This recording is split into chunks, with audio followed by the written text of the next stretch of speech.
In 2013, I had just graduated from college and I was confused about the future. My life was very boring. Later, I found a job as a cashier in a supermarket. At that time, I would come to the supermarket very early every day, wearing uniform work clothes. I stood behind the checkout counter and greeted the customers. The daily work was very monotonous, and the job did not pay well. One weekend, one of my coworkers was out of work because he was sick. The supervisor asked me to fill in for him. I was very unhappy because I was planning to enjoy the weekend. As I was driving to the office, my cell phone suddenly rang. I knew I shouldn't answer the phone while driving, so I just glanced down at the caller ID. It was only 2 seconds, and I didn't notice the red light. My car rushed at a very fast speed into a truck that was moving normally. Time seemed to slow down, and I lost control of my car. The air was thick with smoke and the smell of burning. I was trapped inside the car, and the scene around me was somewhat blurred. I felt severe pain and I was injured in multiple places in my body. As I lost consciousness, I suddenly appeared in a bright glow. The light emitted a warm energy, which penetrated into every corner of my body. It was as if it was washing the bad things in me and replacing them with a pure love. This kind of love was like nothing I had ever felt before.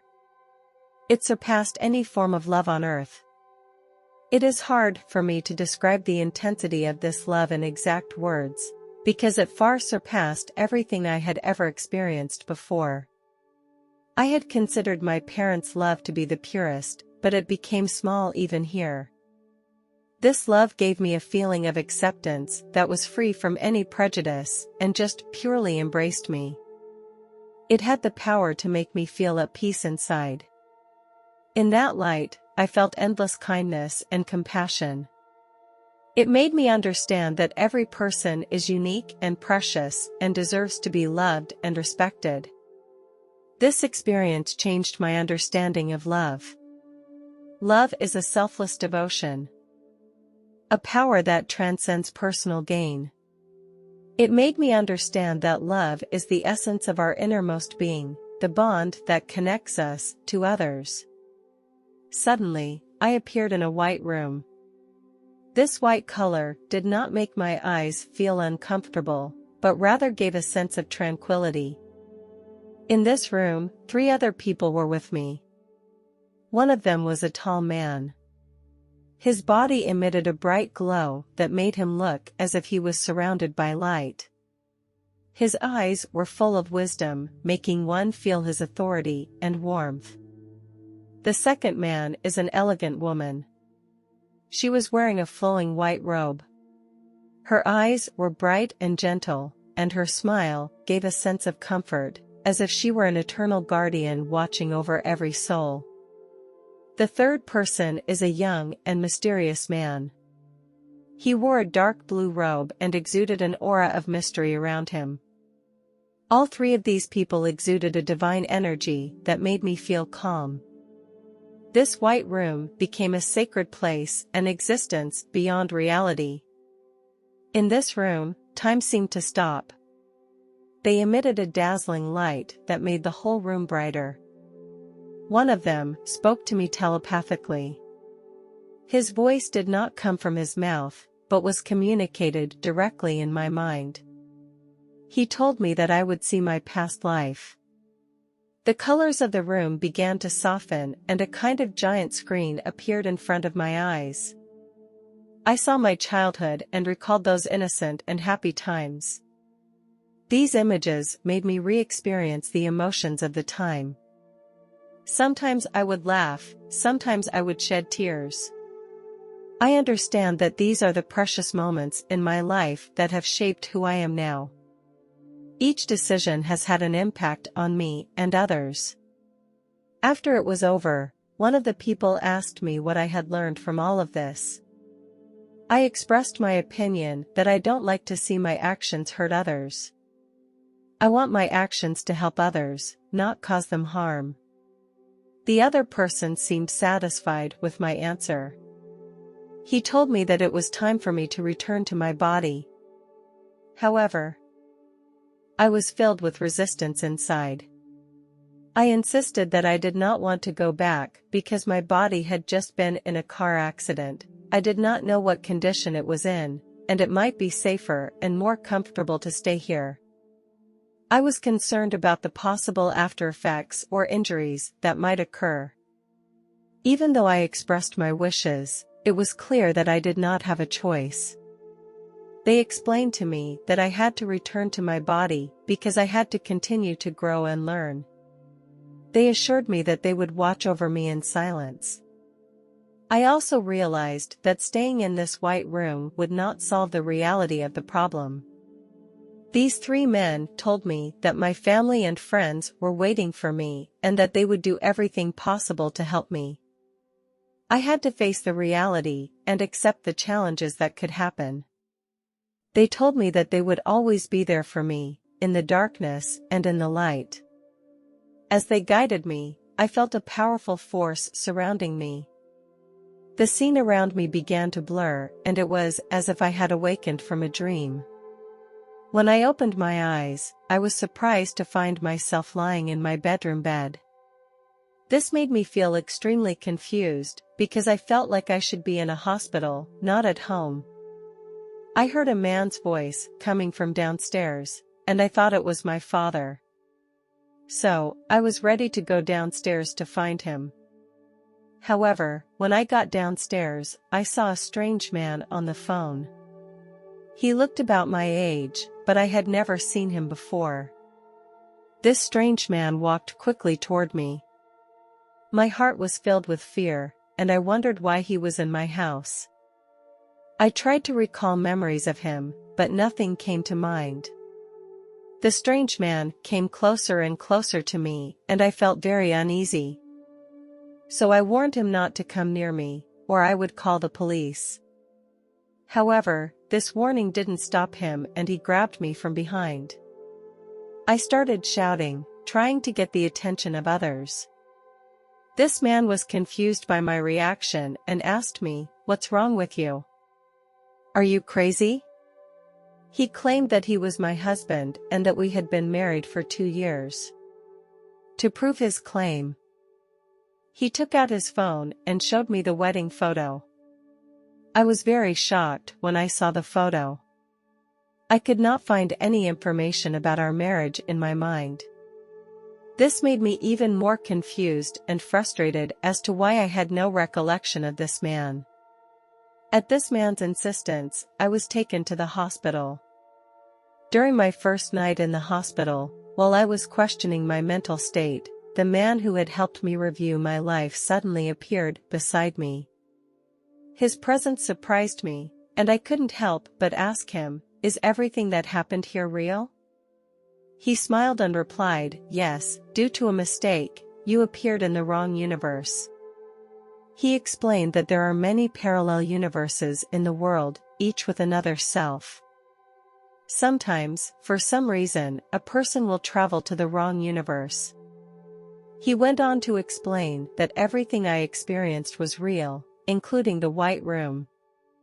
"Now, let me take you back to where you belong." He assured me that I would go back to where I belonged, to my old life. The man reached out and gently touched my shoulder, and I felt a subtle energy pass into my body.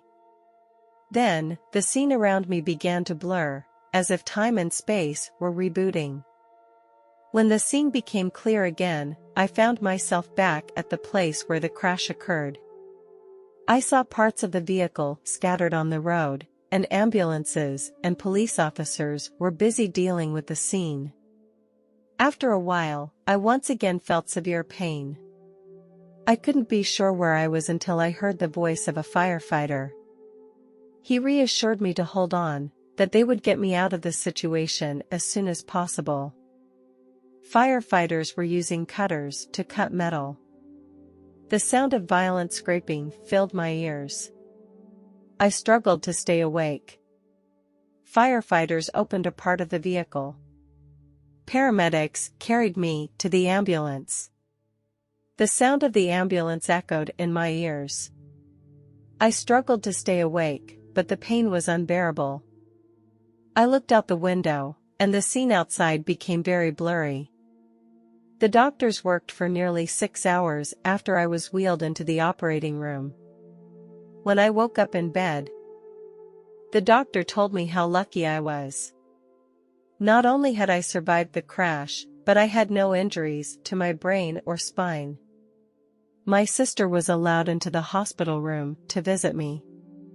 She told me how worried she was about me. I asked my sister if my husband had come to the hospital. Her expression became very surprised. She told me that I was not married and did not have a husband. My sister suggested having the doctor re-examine my head to make sure no after effects had occurred. Her concern made me realize that my previous experience might have given me false memories. I began to undergo more tests and evaluations to determine if there were other potential effects. I began to question my mental state and ponder whether what I had experienced earlier was real or a hallucination. My mind was filled with confusion and the hope that I would find answers at the same time. The year after the accident, I began to hear people talking about the Mandela effect. I became very interested in it and began to research it. In my exploration of the Mandela effect, I discovered that the phenomenon may be related to the existence of multiple universes. According to some theories, when someone travels to the wrong universe, their memories can conflict. In addition to the Mandela effect, I also learned about a condition known by doctors as foreign accent syndrome. This is a very rare but real symptom. In some cases, people wake up in a coma state and their verbal expressions suddenly change to a foreign language they have never been exposed to before. When they return from another universe to their own, their memories may conflict. Some theories suggest that it may be related to neural connections in the brain. I understand that many people are atheists and are skeptical of the experience I have described. However, the experience did happen to me, and it was the most memorable experience of my life. My father is a boxing enthusiast. I was influenced by him and started boxing at a very young age. This experience happened when I was 23 years old. At that time, I was taking part in boxing training. We were working in teams of 2 and we were fighting against each other. This training was both challenging and fun for me. I managed to knock my opponent to the ground in a fierce real-life confrontation. I felt proud and excited. When the coach blew the whistle to stop, I stepped back and stood my ground. However, just then, my opponent suddenly sneaked up on me. I was completely defenseless. I lost my balance and eventually fainted on the ground. The attack left me in shock and pain because I did not expect my opponent to strike at this time. The coach helped me into the restroom. At that time, my consciousness started to become blurred and my breathing became difficult. The coach realized the seriousness of the situation and the coach immediately called the emergency number. A short time later, an ambulance arrived at the training facility and quickly transported me to the hospital. When I arrived at the hospital, my body temperature was rising rapidly. The doctor immediately took steps to lower my body temperature.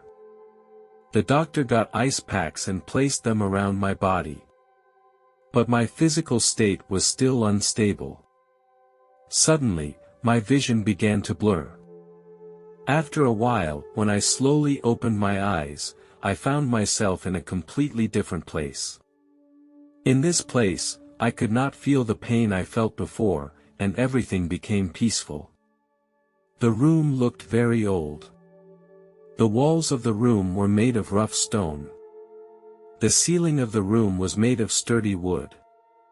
There was a table in the center of the room, which was made of rustic wood. Standing in front of me was a man who opened his arms to me as if to welcome me. The man was wearing a robe with a golden sash around his waist with an elaborate buckle. A brown shawl was draped over his shoulders. His skin looked healthy and smooth. And his hair and beard were black. At that time, I did not know this man. I was later told that the man was Jesus. Jesus did not speak, but his eyes were full of warmth and compassion. I had a feeling of acceptance and reassurance. In the room, I noticed that there was another lady. She exuded nobility and grace. She had golden hair. This lady was wearing a sophisticated blue dress. When I saw her, I tried to shake hands with her. The moment I touched her hand, a wonderful feeling instantly filled my whole body. It was like traveling through time and space, and we were suddenly in a completely different place. This place was a garden. This garden was filled with flowers and plants of all colors, emitting an intoxicating aroma. In the center of the garden was a huge fountain. Behind the fountain was a vast meadow. I could see the lake and the mountains in the distance. There were also a few small boats in the lake. Here, I saw a slice of my past life. I saw many things that happened in the past, covering all aspects of my life. I saw a new classmate in elementary school who was often excluded and isolated. I decided to take the initiative to approach him, talk to him and become his friend. Slowly, he became more outgoing and confident, which made me feel very happy because I knew I was making a positive impact on his life. I also saw that during a past argument, I said something hurtful out of anger. I didn't think about the consequences of my words. My words hurt the other person's feelings and had a negative impact on our relationship. I also saw little things that I had forgotten. Those forgotten memories now resurfaced in my mind. These things may not mean much, but they form a part of my life. When she held my hand again, we traveled again. It was as if we had arrived in ancient Roman times. The architecture here was very interesting to me. The surrounding buildings were magnificent, with heavy wooden beams decorating the entrance. One particularly majestic building caught my attention. With its huge columns. There were some people wearing gorgeous clothes, and the style looked very exquisite. They wore golden jewels. However, most people wore plain and practical clothes. Their costumes were simple, but everyone looked very energetic. Suddenly, several people gathered around. One of the men was wearing a loose robe made of rough linen. The cuffs of the robe were decorated with simple embroidery. He also wore a thin cord as a belt. The other female wore a soft tunic in a soft light blue color. One of them approached me and asked me who I was. Although I felt a little confused, I told him my name. This person then asked for more information about my family and seemed to want to confirm my identity. Then, they asked for information about my grandfather. I told them.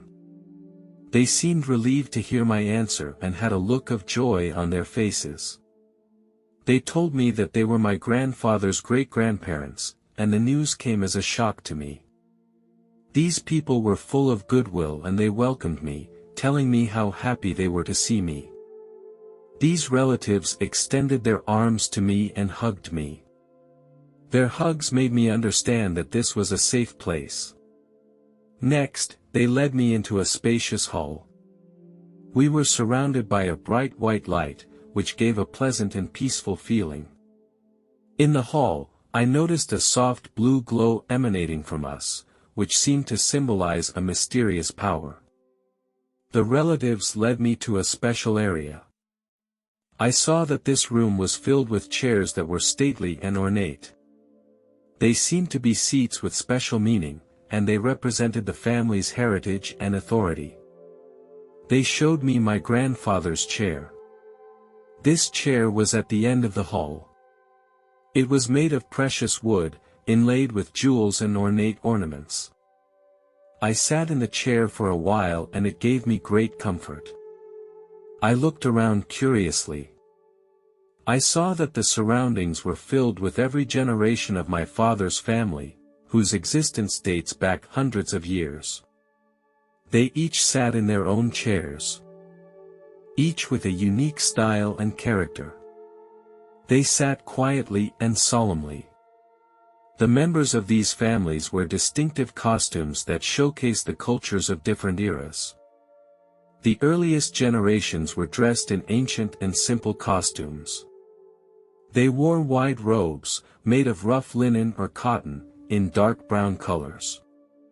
Their clothes were not overly decorated. I also saw some more modern clothes. They wore slim-fitting robes made of wool. Their clothes pay more attention to tailoring details. Through these different generations of clothing, I could feel that each generation had its own unique style and characteristics. I noticed that the older generation did not come up to talk to me. I felt confused and wondered the reason for this. Perhaps it was because they were not familiar with me yet, or out of a traditional conservatism.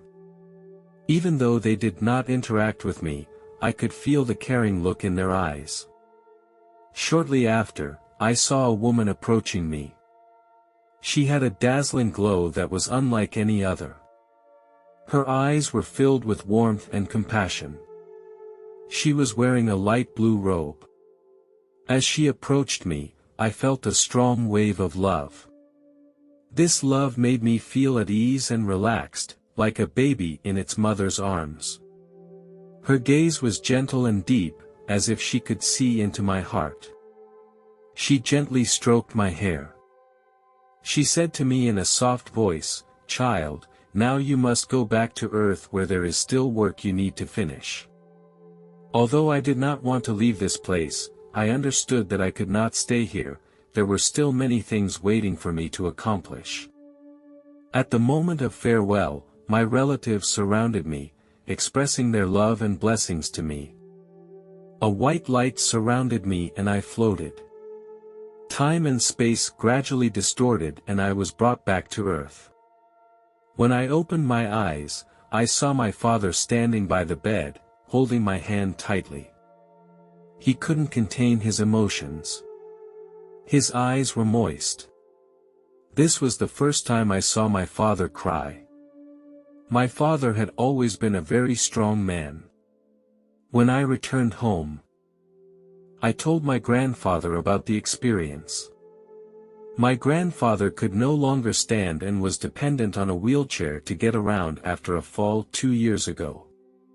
It was a huge blow to him, and he had experienced moments of depression and despair, and had even tried to commit suicide.